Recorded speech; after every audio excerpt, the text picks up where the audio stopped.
Welcome to my channel Living Linux. In an earlier video I showed you Steam on a Rockchip RK3588 single board computer with FEX.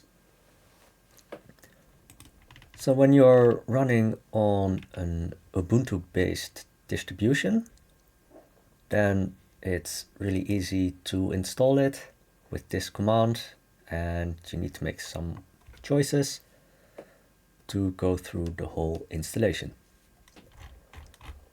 But in my earlier video, the performance was really poor, and I did some more reading on the wiki, and then I thought that I had to do something with thunks.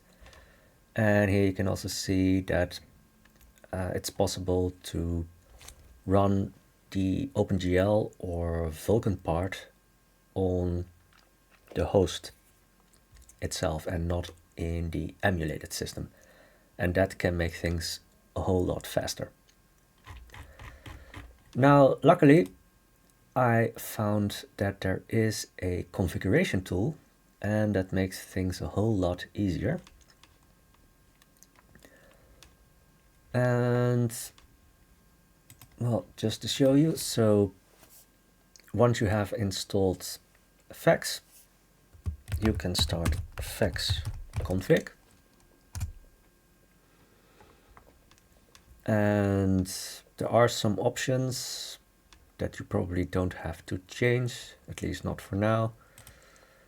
I haven't really played around with these options. And I did play around with the JIT caches and then didn't start anymore. So yeah, just don't be surprised that some of these options can actually break things. And this is actually the important part for this video. And I enabled GL, Vulkan, and DRM. And I think the most important one at the moment is OpenGL. Doesn't look like it's picking up Vulkan for the moment. And I didn't see any significant changes with DRM. And yeah, I had some issues when I enabled the Wayland client, but hopefully somewhere in the future that we can also include this one, who knows. And I didn't go into these options. There's a lot of them. So yeah, if you have some good experience with some of these options, do let me know in the comments. But again, the most important one is GL. Hopefully in the future Vulkan will also work, and that we can also enable Wayland. Anyway, with these settings, we can start Steam. Yeah, especially when you install Steam, that can take a really long time. You might think at some points that it crashed or that's not doing anything anymore, but yeah, just give the installation some time.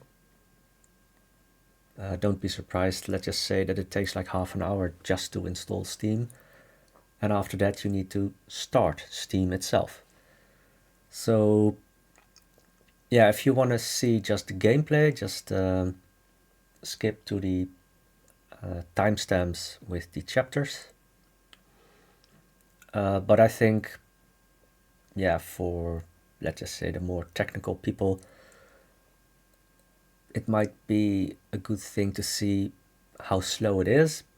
So don't give up too easily. Just let it run for a couple of minutes, and then hopefully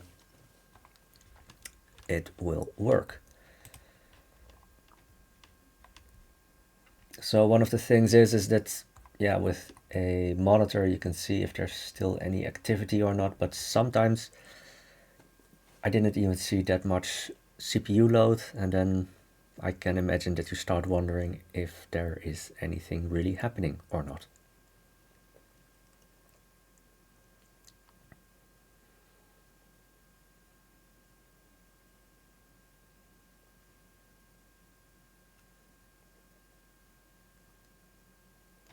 So I hope we are almost there.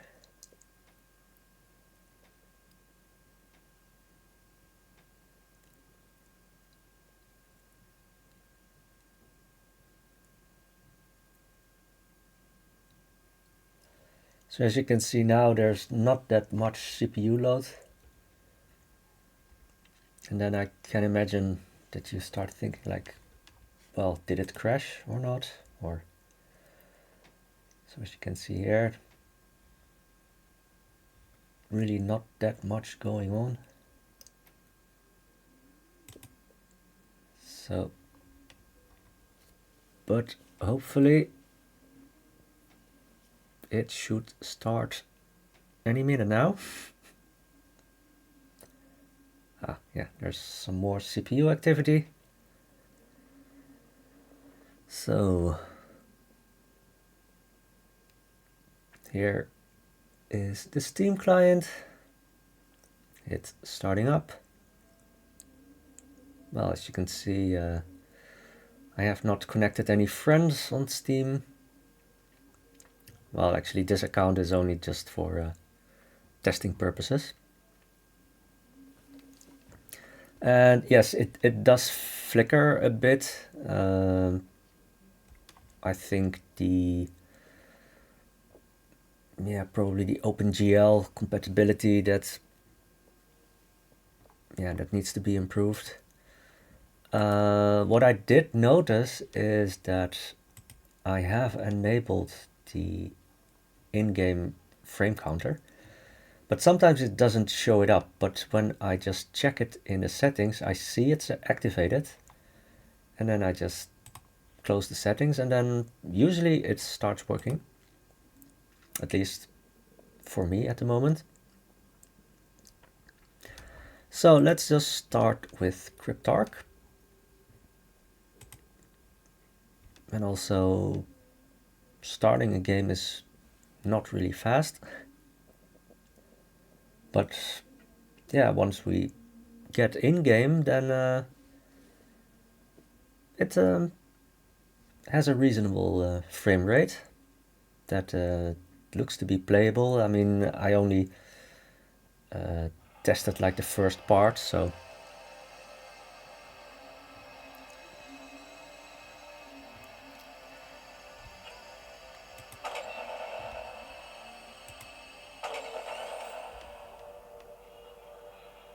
attention all crew, we've made contact with the outskirts of the target flotilla.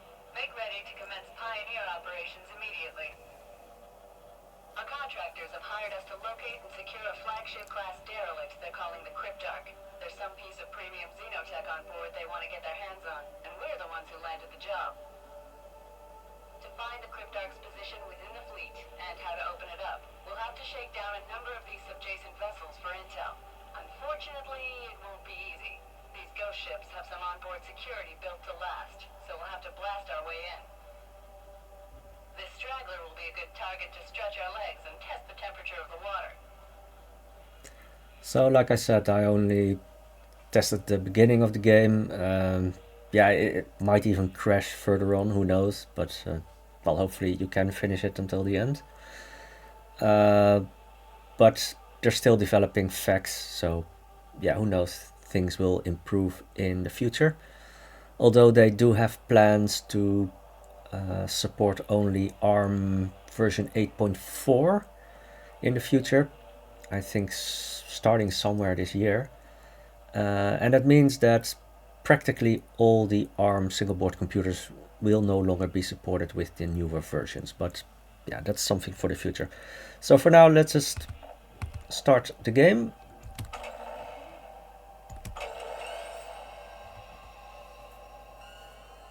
And again, the frame rate is in the top left corner.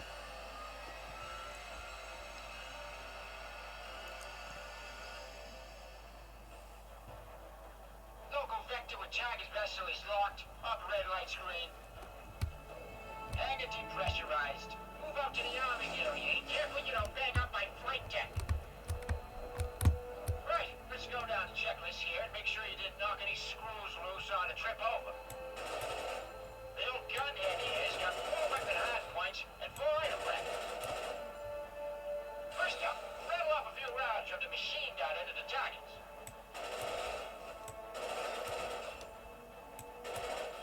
Check.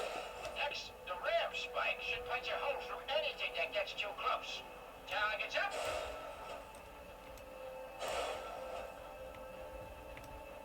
Check. Now spit out a few grenades. Make sure the feed hasn't gummed up again. Good. Finally, fire up that shield generator. I'd rather you burn out the power cell than bring my suit back with holes in it.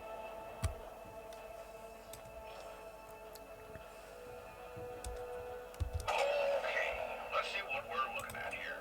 Pull up your tactical map.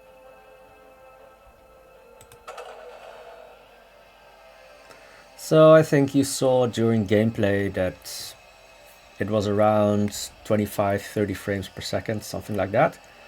And I think for this kind of game that's looks to be playable. I don't know if frame rate will drop when there's more activity in the screen. But anyway, it's a whole lot better than the first time I tried it without OpenGL active on the host. So I tried Half-Life, but that doesn't start.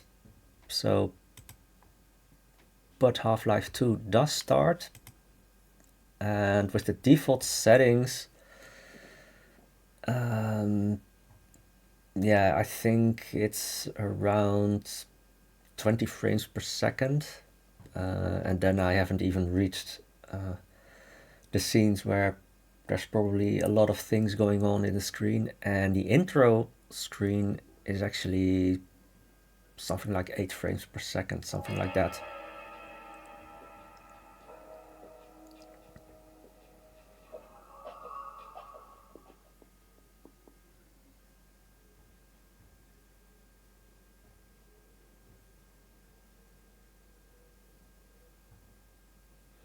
So yeah, by lowering the settings you can get a better frame rate, but still, let's just say on 1080p, don't expect to hit 60 frames per second at the moment. So I'm leaving the settings default for now. But again, it's still a big improvement from without running OpenGL on the host itself.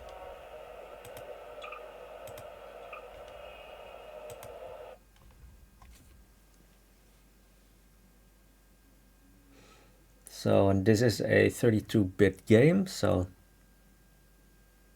Cryptark is a 64-bit game.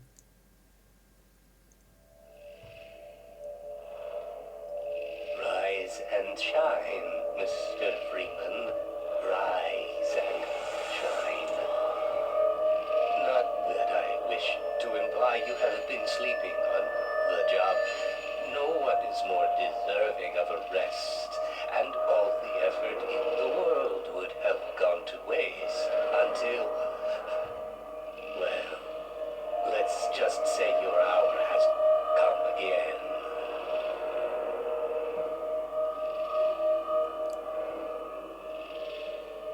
The right man in the wrong place can make all the difference in the world. So wake up, Mr. Freeman.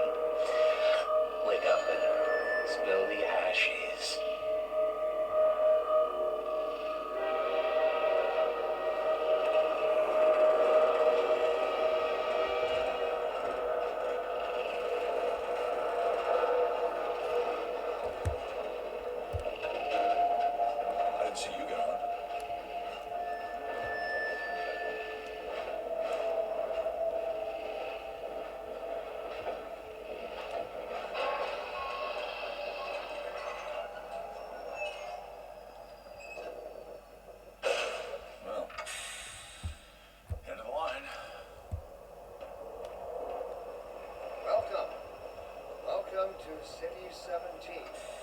You have chosen or been chosen And to relocate well, to there's one still of our some finest issues with the remaining rendering. urban centers. I thought so much of It's all I have left. City 17 that I elected to establish All right, I'm my moving. administration here. In Were you the city only one so on that train? thoughtfully provided by our benefactors. I've been proud to call Overwatch City stopped our 17 train in my the home. woods and took my husband And for so, questioning. whether you are here They to said he'd stay be on the or next train. passing through or Not waiting sure when that to was. go, They're being nice though, letting me wait for him. it's safe. So yeah, it's not really nice on the eyes, the rendering. So hopefully this will improve in the future.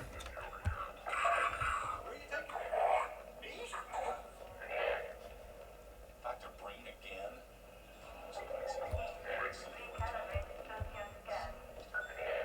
Welcome. Welcome to City 17. You have chosen or been chosen to relocate to one of our finest remaining urban centers. I thought so much of City 17 that I elected to establish my administration here in the citadel so thoughtfully provided by our This must be a mistake. I got a standard relocation coupon just like everybody else.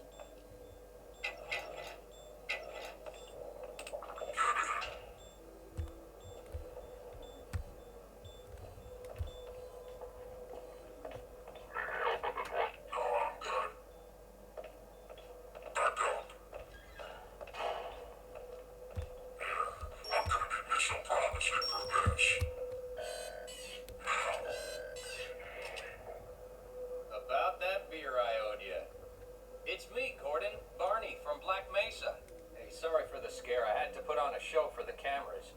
I've been working undercover with civil protection. I can't take too long or they'll get suspicious. I'm way behind on my beating quota. Yes, Barney, what is it? I'm in the middle of a critical test. Sorry, Doc, but look who's here. Great Scott! Gordon Freeman! I expected more warning. Yeah, you and me both, Doc. He was about to board the express to Nova Prospect. Well, Barney, what do you intend? I'm thinking. Alex is around here somewhere. She would have a better idea how to get him here.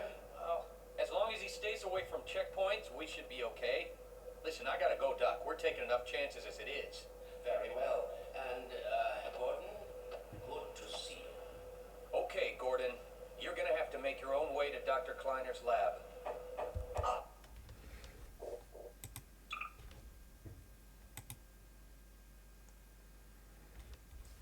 So yeah, I think the frame rate is not fantastic, but if you really want to play the game, then I think it's doable. And yeah, let's just hope things will improve in the future.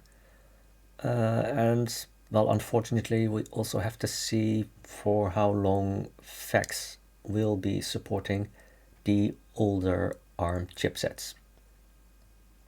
So I will also still be looking at box 64 and box 32, possibly also box 86, but I wasn't able to get, let's just say, a consistent good result. I'm even at the point that Steam no longer works for me. So, well, at least I'm able to install it, and then after a reboot, nothing works anymore. So yeah, once I have something a bit more stable, then I will probably have a look at box 64 again. Yeah, for now it looks like I will be switching to RISC-V. One of my sponsors sent me a single board computer. And yeah, once I've done the review of that single board computer, we'll have to see what comes next. So this is all for now, and I hope to see you again in my next video.